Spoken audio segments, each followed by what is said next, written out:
Hi, welcome to Telugu journalist channel. మీరంతా కూడా Telugu journalist ఛానల్ని సబ్స్క్రైబ్ చేసుకోండి. దయచేసి ఈ వీడియో మీద కామెంట్ చేయండి, అలాగే ఈ వీడియోని లైక్ చేయండి. మీరు ఎక్కువ మంది లైక్ చేస్తే వీడియో మిగతా వాళ్ళకు కూడా యూట్యూబ్ వాళ్ళు ఫార్వర్డ్ చేయడానికి అవకాశం అనేది ఉంటుంది. ఈ గత 4 రోజులుగా, గత వారం రోజులుగా కవిత ఎపిసోడ్ అనేది రాష్ట్రంలో చాలా సంచలనం, తెలంగాణలో సంచలనం అనేది సృష్టిస్తుంది, మనకందరికీ తెలుసు.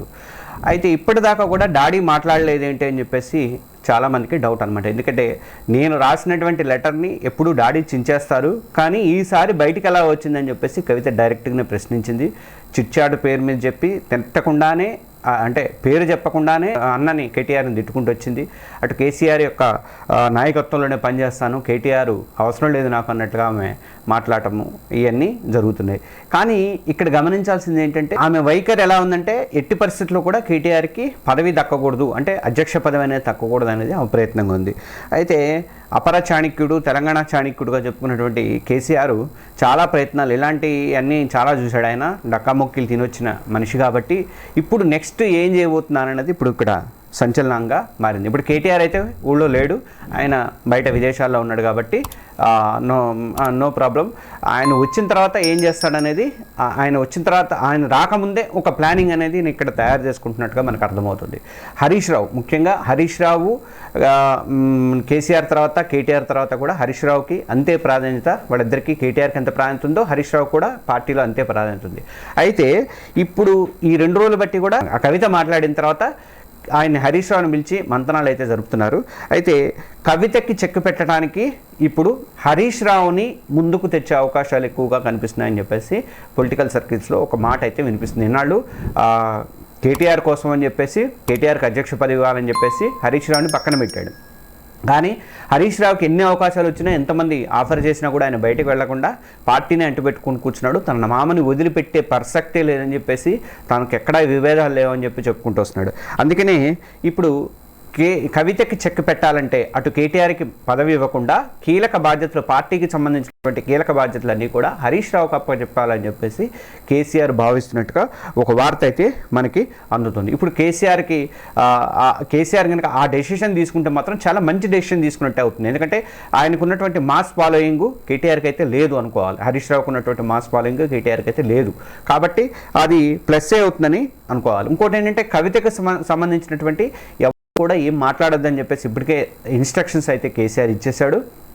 దాని తోడుగా వాళ్ళని ఎవరు కూడా విమర్శలు చేయొద్దు, రాజీనామాలు చేయొద్దు, ఆమె మీద ఏం మాట్లాడొద్దు అని చెప్పేసి ఆ టైప్ అయితే చేస్తున్నారు. కానీ బీజేపీతో బీఆర్ఎస్ విలీనం కోరుకుంది, విలీనం అవ్వడానికి ప్రయత్నించింది అని చెప్పేసి ఆమె పరోక్షంగా బీఆర్ఎస్నే దెబ్బకొట్టింది. అంటే బీఆర్ఎస్ చేతగానిది అయిపోయిందన్న విషయాన్ని ఆమె పరోక్షంగా బయటపెట్టింది. ఆ ఒక్కటి బయట పెట్టకుంటే కొంచెం ఏదన్నా మిగతా ఏదన్నా బాగానే ఉండేది. కానీ ఇప్పుడు ఎట్లా ఉందంటే కేసీఆర్ ఎప్పటికైనా బీఆర్ఎస్ బీజేపీతో కలిపేస్తాడు అని చెప్పేసి ఒక జనంలోకి ఒక కామెంట్స్ అని వెళ్ళినాయి. కాబట్టి కేసీఆర్కి ఆ విషయంలో చాలా కవిత మీద ఆగ్రహంగా ఉన్నట్లు అర్థమవుతుంది.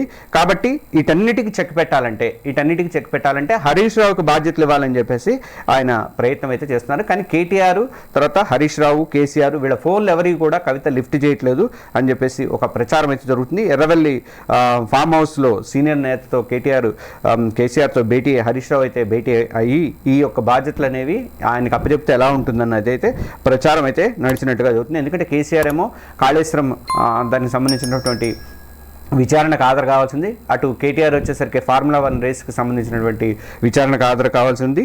ఈ టైంలో ఈ కవిత ఈ టైప్ ఆఫ్ ఇది లేవనెత్తేసి పెద్ద సమస్యగా మార్చారు, బీఆర్ఎస్ని పెద్ద అగాధంలోకి తోసేశారు.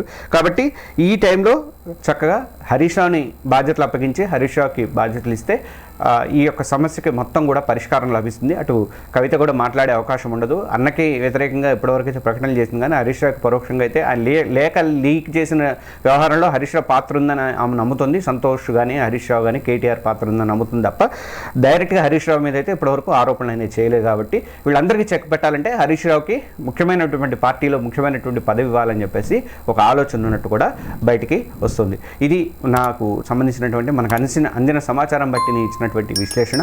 దీన్ని మీరందరూ కూడా మన తెలుగు జర్నలిస్ట్ ఛానల్ని సబ్స్క్రైబ్ చేసుకోవాలని చెప్పేసి మీ అందరికీ కూడా విజ్ఞప్తి చేస్తున్నాయి. ఈ వీడియోని లైక్ చేయండి, అలాగే కామెంట్ చేయండి, మీ ఫ్రెండ్స్కి మిగతా సోషల్ మీడియా గ్రూపుల్లో కూడా ఫార్వర్డ్ చేయండి. Thank you.